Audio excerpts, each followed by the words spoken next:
Shalom, selamat pagi Bapak Ibu Saudara yang dikasihi oleh Tuhan. Firman Tuhan pada pagi hari ini kita akan belajar dari Markus pasal 5 ayat 21 sampai dengan ayat yang ke-43.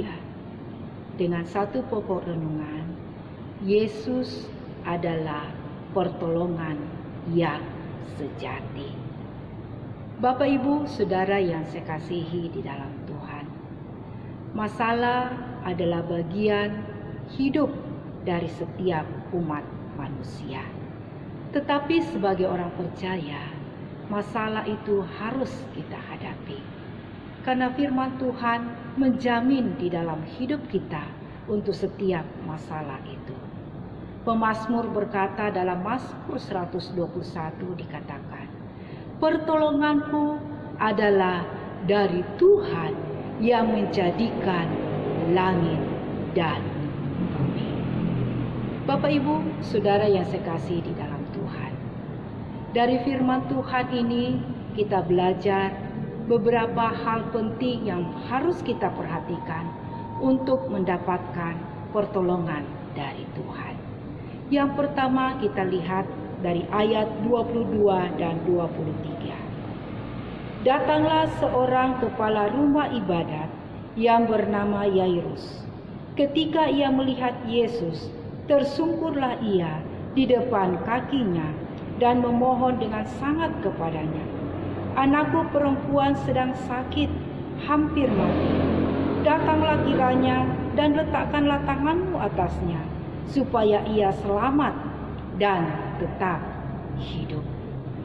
Bapak Yairus menyadari dengan sungguh bahwa dia harus datang kepada Yesus. Dan firman Tuhan mencatat bahwa dia datang dengan tersungkur di depan kaki Yesus. Ini buktikan bahwa Bapak Yairus datang dengan sikap kerendahan hati, keseriusannya untuk membutuhkan pertolongan daripada Yesus. Bapak Yairus yakin dengan sungguh bahwa Yesuslah satu-satunya yang dapat menolong dia. Bapak Ibu Saudara yang saya kasihi di dalam Tuhan, kiranya kita pun belajar seperti Bapak Yairus, bahwa Yesuslah satu-satunya sumber pertolongan di dalam hidup kita atas setiap masalah yang kita alami. Banyak orang Kristen tahu dan mengenal siapa itu Yesus. Tetapi masih banyak juga orang Kristen yang tidak datang kepada Yesus ketika mendapatkan masalah dalam hidupnya. Firman Tuhan Matius 11 ayat 28 berkata, marilah kepadaku semua yang letih lesu dan berbeban berat, aku akan memberikan kelegaan kepadamu.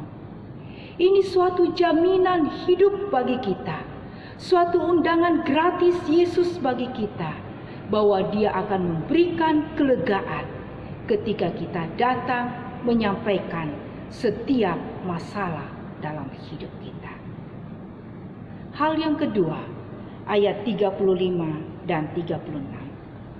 Ketika Yesus masih berbicara, datanglah orang dari keluarga kepala rumah ibadat itu dan berkata, anakmu sudah mati, apa perlunya lagi engkau menyusahkan guru?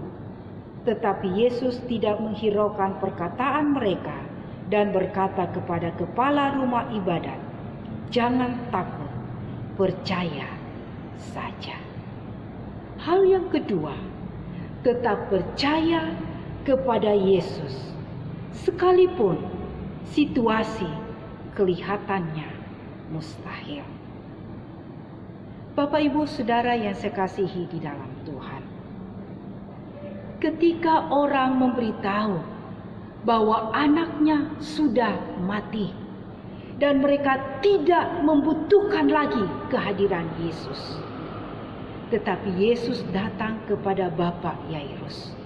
Dia menguatkan Bapak Yairus dengan berkata, "Jangan takut, percaya saja."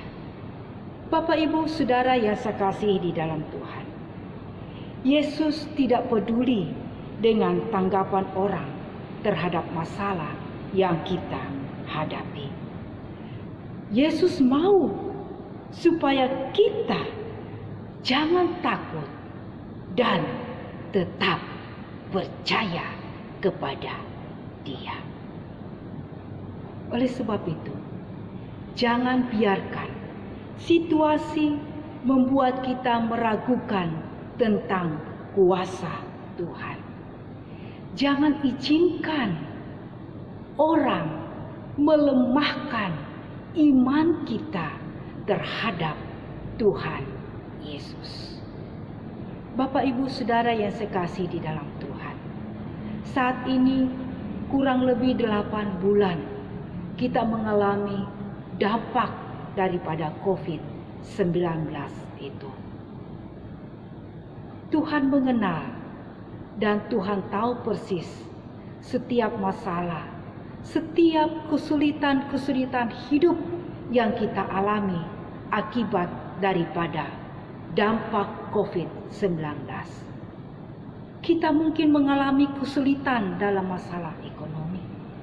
Kita mengalami kesulitan tentang biaya pendidikan anak-anak kita. Kita mengalami kesulitan dalam usaha kita, kesulitan dalam pekerjaan kita, dan banyak hal-hal yang kita alami yang menjadi kesulitan di dalam hidup kita. Tetapi firman Tuhan pada pagi hari ini memberikan suatu penghiburan dan penguatan di dalam hidup kita. Oleh sebab itu, apakah yang menjadi kesulitan hidupmu? Apakah yang menjadi masalah dalam hidupmu? Datanglah kepada Yesus, karena Dialah sumber pertolongan kita. Jangan biarkan iman kita digoyahkan oleh apapun. Namun percayalah bahwa Yesus sanggup melakukan hal-hal yang luar biasa dalam hidup kita. Dia sanggup melakukan hal yang mustahil menjadi hal yang tidak mustahil, karena Dia adalah Tuhan yang Maha Kuasa. Kiranya firman Tuhan pada pagi hari ini menguatkan kita sekaliannya menjalani hari-hari hidup yang kita alami, sekalipun masih dalam suasana pandemi COVID-19. Tuhan Yesus menghiburkan dan menguatkan kita dengan firman Tuhan.